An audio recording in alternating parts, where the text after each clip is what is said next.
It can't rain all the time. Sure can't. So after the trailer dropped for The Crow, I felt like it was as good of time as any to sit down with Kaylee here and watch The Crow, the film that Brandon Lee fucking died on. Terrible. Awful. Just so awful. It sucks for so many reasons. Number one, because he died. That obviously, first and foremost. But secondly, I hate that stuff like that gets attached to movies that you really like, and you always, it's like the only thing you always have to talk about it. Yeah. It's always an attachment to the film. Sure. You can't ever watch Poltergeist without thinking about all the horrible tragedies that befell the people who worked on it. And it's just, I don't know, it kind of takes away from the film. It detracts from it a little bit because you just can't help think the entire time. Like, it feels wrong almost watching it because it's like, but at the same time, I don't know. It's like, if you don't release it and people don't love it, then you died for nothing. Right. I think it's a weird paradox where it does feel very morbid on one hand, and then especially with this movie, it also weirdly adds a lot of weight to the film too. Yeah. But that's not to say, like, you know, in a perfect world he would have never died, you know, filming this. Yeah. But because it happened the way it happened, it's just very interesting that it was this film in particular because of the subject matter. And it definitely just kind of coats the whole thing with this very morbid sadness and very, very weird beauty. And that's not to be disrespectful at all. That's just, again, with what everything you just said, all the descriptions you said, I would explain this movie in that way without the tragedy. I know. That's why it's like so weird that it's like it happened. I know. Yeah. Yeah. Yeah, because of what this film is about, how this plays out, the way his character acts, all of that stuff, it adds a layer to the film, right? Like, because we are the audience, we're not in the world. We're voyeuristically watching from the outside, knowing the events of what took place on set and everything. It is just part of the film now. You know, you can't really distance yourself from it unless you live in a world where you don't know that. Yeah, right. Which I'm sure plenty of people who have watched this didn't know that.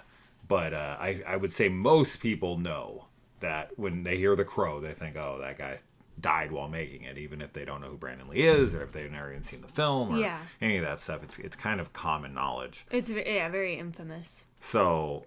And there's so much behind it, and I told Kaylee all about the weird coincidences with his dad and all that stuff. So we're not going to get into that here, but you have to talk about it. As I said, it is like they're connected now as a topic of conversation while discussing this film. You can't not talk about that. Yeah. But Brandon Lee is wonderful in this film.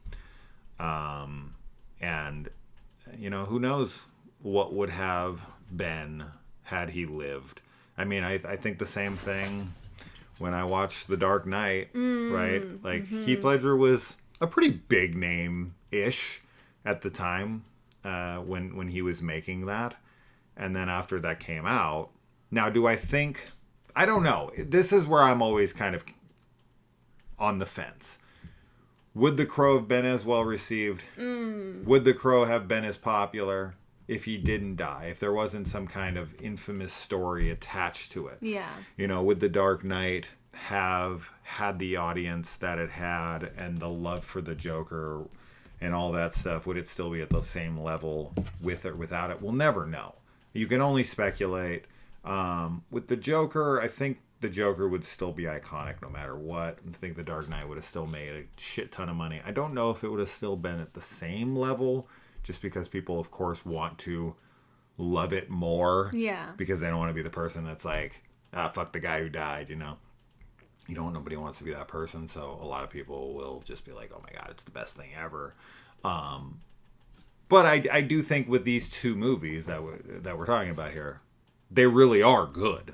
So it's not like we're just, we're not just seeing it one way to be respectful of the dead or anything. This is a very cool Tim Burton-esque film. Yes. I can't imagine Alex Proyas doesn't have Tim Burton as a huge inspiration. It just feels like Tim Burton, but a little darker. It felt like the like Batman Forever, like Gotham is what it. Not Batman Forever, but Batman. Tim Burton's Batman. Yeah. Batman Forever is Joel Schumacher. Oh, sorry. Val Kilmer. That's fine. Yeah, Batman. Yeah. Tim Burton's Batman's Gotham. Yes. Is what this city felt like. 100%. And I do think that Brandon Lee is incredibly charismatic in this and compelling in general. So even, without any of the tragedy around the film, I still think it would have been as much of a success, and it's not even a cult. It's not a cult favorite because I think it's very popular in general, but so influential for so many people, because that's definitely something that, this was my first time watching it, but I always knew that it was a favorite film for a lot of people, especially horror lovers and people who are like really into, goth subculture. And I think it still would have been that regardless of what had happened. Shout out to Lee from Drum Domes. This is his favorite film. So yeah, I mean, the film has a ton of hardcore fans. Yeah. I think it's super well deserved, though. I mean, there's so much to it. I definitely came out of this film. I mean, and you were a great judge on this because you were like, before we watched it, telling me like, I'm gonna love it, and you were not wrong. I really loved the movie. I love so many different aspects of it. I do love the adult Tim Burton vibe. I think that fits perfectly, even though this city is like terrifying to me. I'm like, I don't understand how anybody lives there when it seems to just be like dirty and run by these like criminals but I love the feel of it, how dark it is. Yeah. And I don't even know her name, but the little girl in this is like such a wonderful little character. I think she's so punk and like badass, and she's such an interesting like neglected child, but she's like, I'm gonna be strong, like I can take care of myself, but she still wants parents and love and everything. So I just thought she was such a cool character. I love the cop that's in this as well, and everything with him. I think he has a really great character. It's not a huge arc or anything, but I love his involvement with Eric Draven throughout, and just kind of how he like accepts what's happening and knows how corrupt things are, and wants revenge and justice to actually be served. Funny enough, we're gonna see him here really soon in the new Ghostbusters. Oh, cool! That comes out this Thursday. And then, I mean, of course, Eric Draven is just like everything. Yeah. He's so he's sexy, he's so kind, so romantic, so scary at times. Like, there's a bunch of... And he did remind me, I even told you, of Heath Ledger's Joker. Yeah. There's definitely some... But that is, like... It's so weird. It's, like, so hot. There's like, one scene when he's breaking into the pawn dealer guy, or when he goes in and is, like, threatening him, and then he's, like, hanging from the ceiling, and he's like, are you paying attention or something? It's so good. It's so good. But it was very sad too, because like at the end of the day, he lost his true love, and literally now all he's doing is just getting revenge for her. But I guess he does get to be with her in the afterlife, is my takeaway from the ending.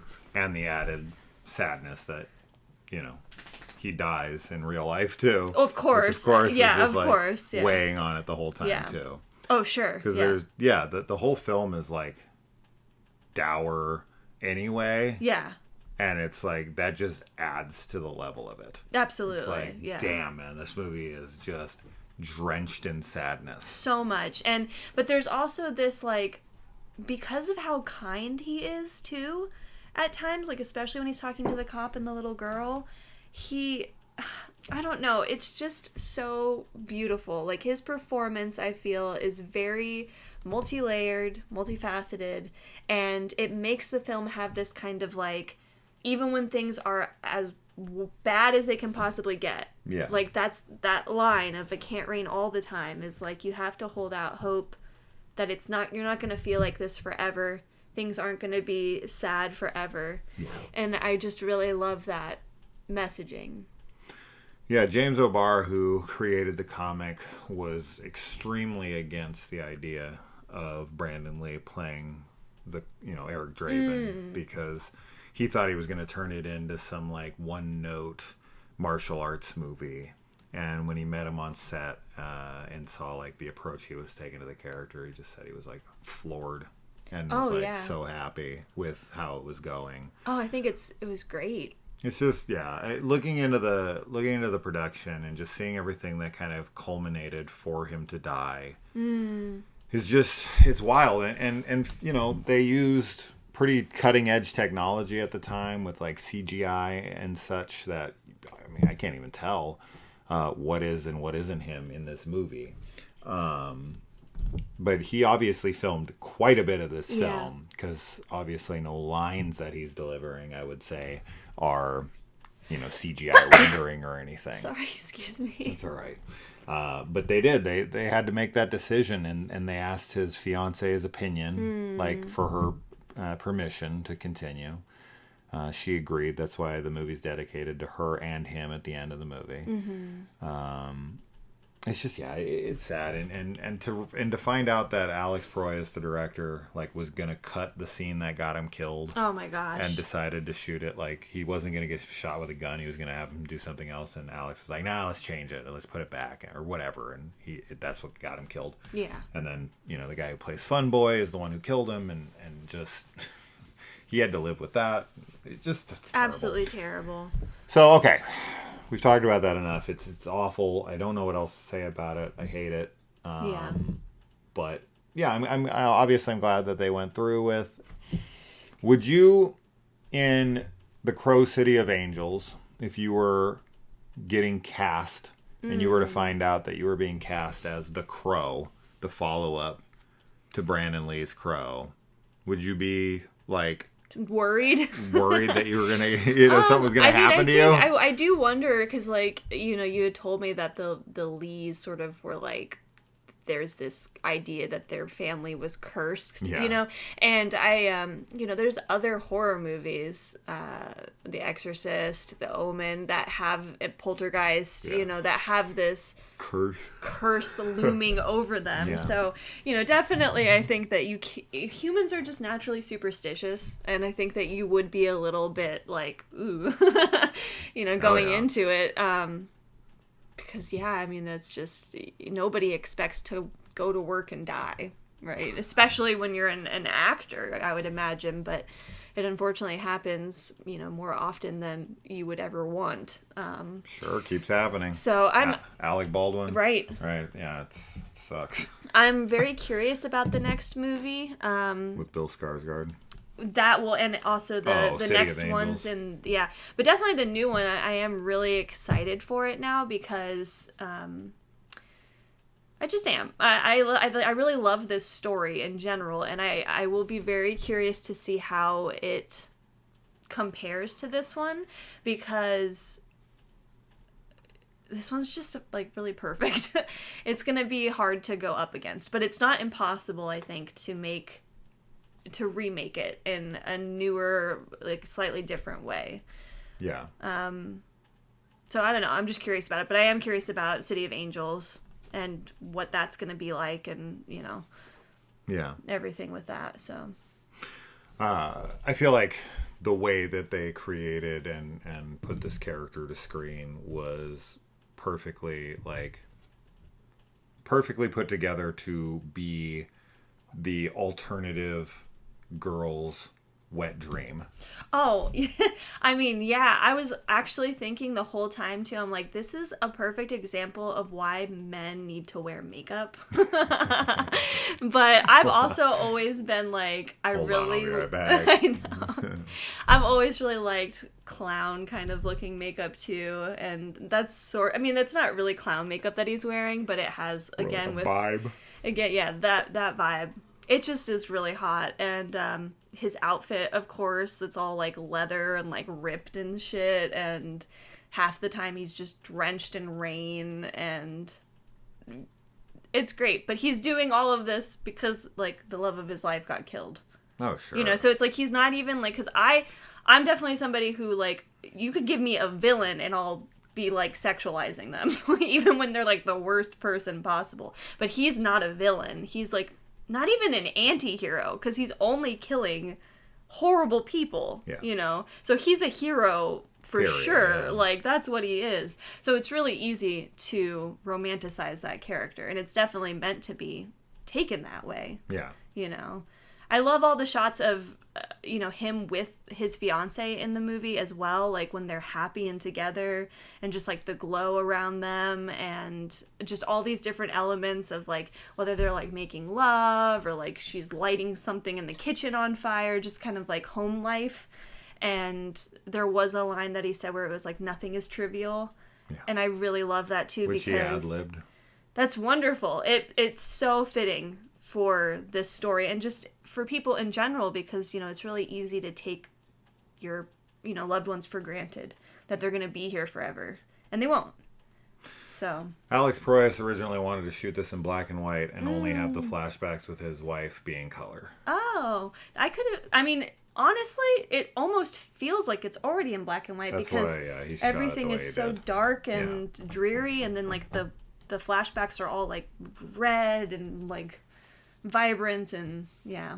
Now, another thing that you can't not mention while talking about this film is the iconic soundtrack.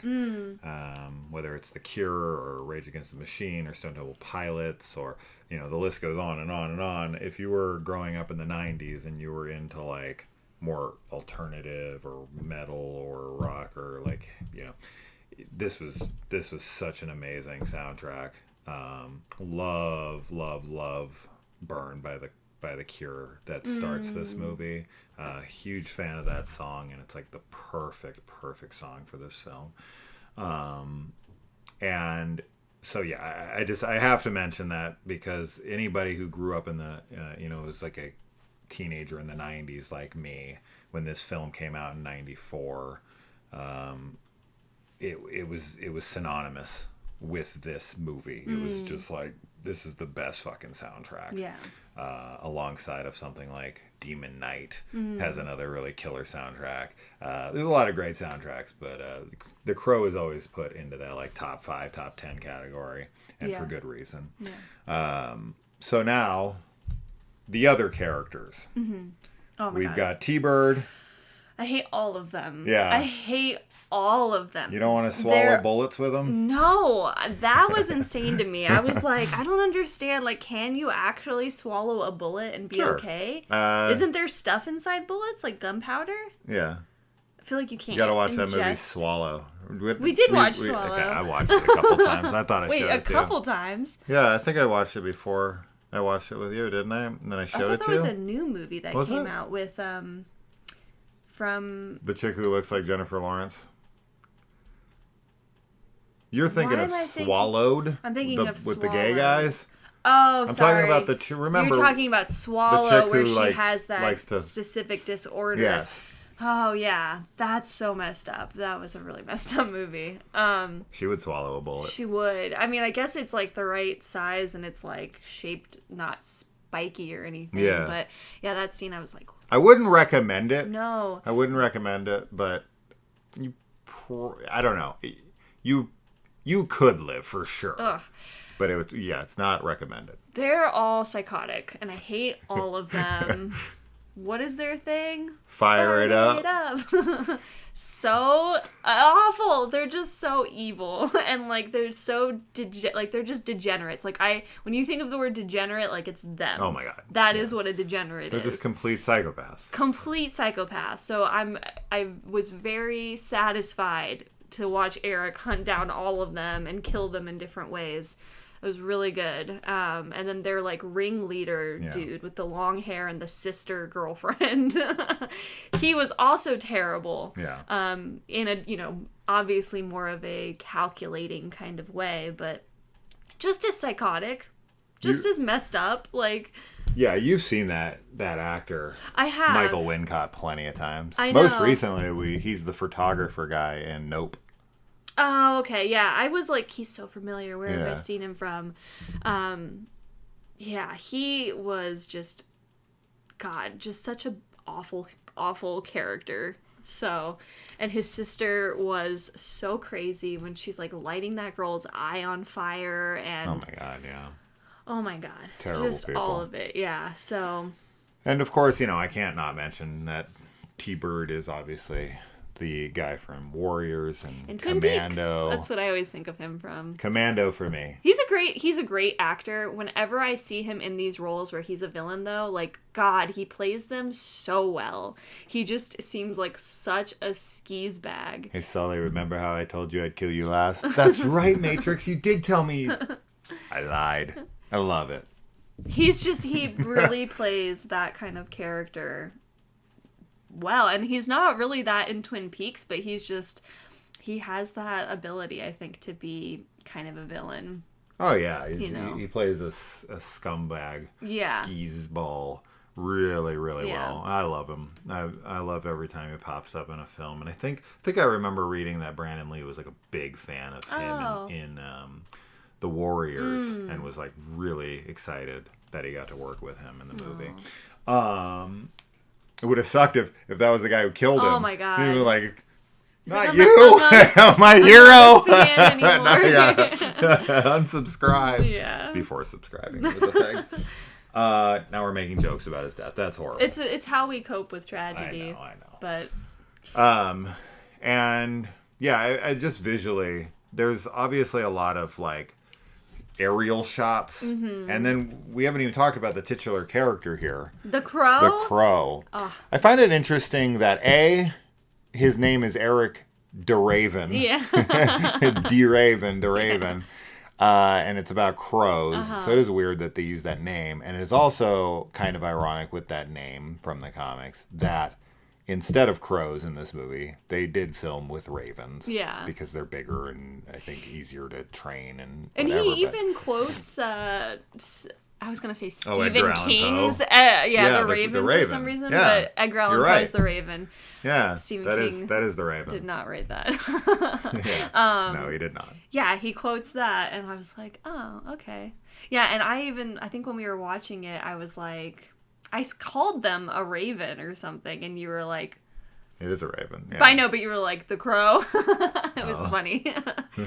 Yeah, it is interesting. I don't know why, because I think that in like folklore, because I feel like crows and ravens have very similar like symbolism when it comes to like death and dying and all of that. So I don't really know why you wouldn't just call it the raven, because I feel Crow like it sounds could also cooler. But the crow, I mean, it's great as the crow too. I don't have anything wrong with it. But... the John Cusack movie where he plays Edgar Allan Poe. Oh, I didn't Is he know. Edgar Allan Poe in that? I can't remember if he is Edgar. I think he is Edgar Allan Poe in that, but he's like solving mysteries like as Edgar Allan Poe. We watched the Pale Blue Eye. Yeah, that's what I was thinking with Dudley as Edgar Allan Poe. He was fantastic. That was wonderful. That was really wonderful. But yeah, it's such a wonderfully. It's a visual spectacle for like dark gothic vibes. Absolutely. And this absolutely makes me want to show you his follow-up film Dark City with a really cool cast, including Kiefer Sutherland, and I think you'll really enjoy that one. That one almost feels it's just got a really trippy story to it. Okay. It's totally unique. Yeah. And something that really makes you think. Yeah. It'll definitely challenge your mind a little bit with thought-provoking elements. So that's a really cool follow-up film that I feel like no one talks about. And then from there, I'm not a big fan of his other work that he's done, like Knowing with Nicolas Cage and everything. And honestly, I can't even think of another film off the top of my head that he's done. Just those 3 movies. That's funny. But I know there are other things that I'm totally spacing on at the moment. But as a first-time viewing, was this everything that you expected it to be, or like it lived up to? Like, it definitely was a wonderful watch for sure. Like it's an iconic film now that I'm really glad that I've seen, that I love, and would love to watch more, like it's something I can see myself wanting to rewatch in the future. But I didn't really know what it was about at all. Like, I had never looked up a trailer or spoilers or anything, so I just knew, like, from basically the things that you told me, like, what was going on, like people being brought back from the dead, because we even watched the trailer. I watched like 20 to 30 seconds of the new Crow movie, and I told you, I was like, I think they're both gonna come back, and you were like, no, like his girlfriend's gonna die. And I was like, oh, okay. And then obviously now that I've seen this, I'm like, oh yeah, that's obviously the same story that they're doing. I don't know why there hasn't been a female Crow yet. I mean, that would be super cool. 5 films and a television series. It's like, what, a chick can't come back? And I mean, I love the concept of just, a spirit guide, basically, when you're killed in such a horrendous way with unfinished business, like allowing you to come back and take care of things. Yeah. I think that's really cool. And that him and the crow are linked. Yes. And if you hurt the crow, I kill love him. That. I'm sad that was discovered by the villains in this. But who carries the crow's soul when the crow dies? I don't know. A raven? He's like... His other films are I, Robot, which I forgot that he directed. And Gods of Egypt, which isn't very good, but it is visually wild.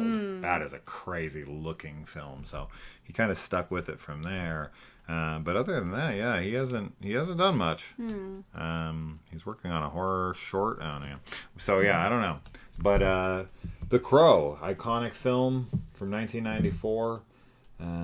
Glad we watched it. Me too. It's been too long because this is one of those kind of ace up the sleeves or ace in the hole movies that you've been holding for me, for you. Yeah. And I'm like, oh, she's gonna love this shit. Yeah. And I'm gonna have to deal with her crush now. I space them. I did The Fly. I know. And then I waited a couple months and I do The Crow. And then I'll wait a couple months and I'll do another one. And I space her crushes out so that she can buy a bunch of memorabilia for these movies. She was already looking at shirts and pants and fucking vibrators earlier. But yeah, The Crow. Great flick. Fantastic. And it was good to see Darla return home to be a mom. Yes. Oh, we didn't even talk about her, but yeah. Yeah. But if you live in a town that resembles this town at all, move. Please move out of this area. I don't know why anyone would stay in a town like this. You have no excuse to stay. I do not care what you're saying your excuse is. Leave. Yes. It's bad. You're going to die anyway. Yeah. So you might as well try. Yeah. Because this is 100%. Give yourself at least somewhat of a chance. Because whatever the fuck this is, how anyone could even live here, and the cops in this movie suck, man. Like the guy. How do you letting the crime go this rampant? This is some RoboCop, fucking hobo with a shotgun. They always have these kind of dystopian, future, lawless cities. Yeah, the guy with sorry. The guy with the hot dog stand, I don't know how he stays in business without getting robbed. I don't know how he stays in business when Ernie Hudson's cop character takes so much of his condiments. Oh my god. He's like, uses a whole bottle of ketchup, more mustard, and a whole more plate onions. of onions. He's like 50 cents. That, and then also something that I just thought of, but I don't remember what it's called. What? In the Dark Tower series. Oh. When they go to the city where the TikTok man is. Mm-hmm. I forget the name of that city because it's a few books past. That's what I think of with this city. Like lawless and just, yeah. So, anyway. It's been a long time since I don't remember what it's called. I just remember certain towns thinking, like Calibrim, maybe Sturgis, it's and Eld? City of Eld? Oh. Maybe? Is that it? That might be it. It's been too long. But if Fuego watches these videos, he can fill us in. He's our resident Stephen King nerd. All right, guys. The Crow. Iconic film from my childhood. It was good to show it to Kaylee, who was 2 whole years old when this came out. Yep. So, As good as time as any. If you're like an alt gothy type of chick and you're into dudes in tight black leather who play guitar and come back from the dead to avenge you. This is the perfect movie. Who play guitar in the rain. Yeah. Yep. It's perfect. All right, guys. Bye.